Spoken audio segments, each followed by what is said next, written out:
கிறிஸ்துவுக்குள் மிகவும் பிரியமான சகோதர சகோதரிகளே, இயேசு கிறிஸ்துவின் நாமத்தினாலே உங்கள் யாவருக்கும் எனது அன்பின் நல்வாழ்த்துதலையும் வணக்கத்தையும் தெரிவித்துக் கொள்கிறேன். இன்றைய பகலின் குளிர்ச்சியான நாளின் தியான வசனம் லூக்கா எழுதின சுவிசேஷம் 8ஆம் அதிகாரம் 21ஆம் வசனம்.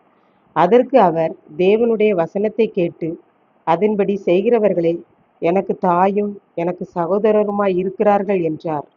இயேசு பட்டணங்கள் தோறும் கிராமங்கள் தோறும் ராஜ்யத்திற்குரிய நற்செய்தியை கூறி பிரசங்கித்து வருகையில், இயேசுடைய தாயாரும் அவருடைய சகோதரரும் அவரை பார்க்க வேண்டும் என்று விரும்பி வந்தார்கள்.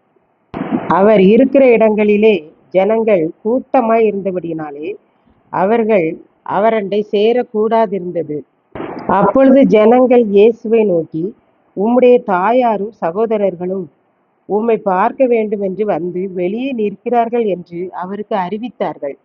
அதற்கு இயேசு, தேவனுடைய வசனத்தை கேட்டு அதன்படி செய்கிறவர்களே எனக்கு தாயும் எனக்கு சகோதரருமாய் இருக்கிறார்கள் என்று கூறினார் என்று பார்க்கின்றோம்.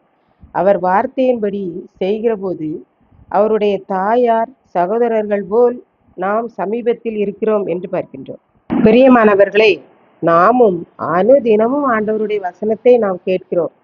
ஆனால் அதன்படி செய்ய மனதுள்ளவர்களாய் இருக்கிறோமா என்பதை நாம் சிந்தித்து பார்ப்போம். ஆனால் இயேசு சொல்கிறார், வசனத்தை கேட்டால் அதன்படி நடந்தால் நீங்கள் என்னுடைய தாயார், வசனத்தின்படி நடக்கிறவர்கள் என்னுடைய சகோதரர் என்று சொல்லி இருக்கிறார் என்று பார்க்கின்றோம்.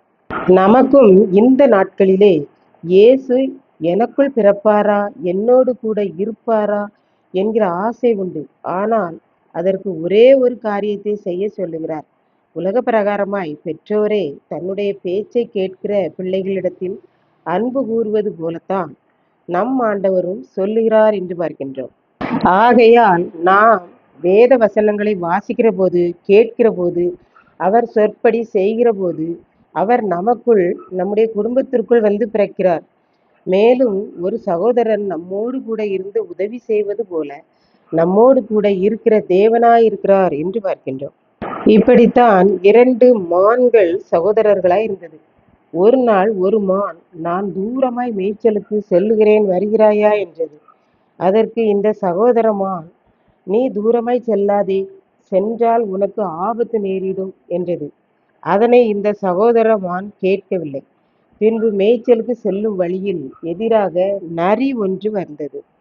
நரி, மானே மானே, நான் உன்னை நிறைய புல் உள்ள இடத்திற்கு உன்னை கூட்டி செல்லட்டுமா என்றது. மான் நரியின் தந்திரம் அறியாமல் நரியோடு சென்றது. நரி மானை நெல் வயலில் கொண்டு போய் விட்டது. மான் வயிறு நிறைந்தது, ஆனால் கம்பி வேலியில் மாட்டிக்கொண்டது. சகோதர மான் இதை தேடி கண்டுபிடித்து விவசாயியிடமிருந்து காப்பாற்றியது. நாமும் ஆண்டவருடைய சொல் கேட்டால்தான் அவர் நம்மை சகோதரராக நடத்த முடியும் என்று பார்க்கின்றோம். இதை கேட்டுக்கொண்டிருக்கும் எனக்கு அன்பானவர்களே, நாம் வேத வசனத்தை நன்றாக கேட்கிறோம். இன்னும் அவருடைய வார்த்தைகளுக்கு நாம் கீழ்ப்படுகிற போது ஆண்டவருக்கு நாம் பெற்றோர் என்கிற உயர்வான இடத்தை பெற முடியும். நம்முடைய சகோதரராக நமது அருகில் இருந்து நமக்கு உதவி செய்து தேவைகளை நிறைவேற்றுகிற ஆண்டவராய் இருக்கிறார். கர்த்தர் தாமே இந்த வார்த்தைகளை ஆசீர்வதிப்பாராக. ஆமென். ஜெபம். அன்பின் ஆண்டவரே, இந்த அருமையான நல்ல நாளுக்காக நன்றி செலுத்துகிறேன்.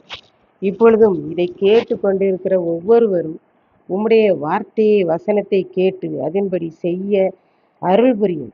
இயேசு கிறிஸ்துவின் வேண்டிக் கொள்கிறேன் பிதாவே. ஆமென்.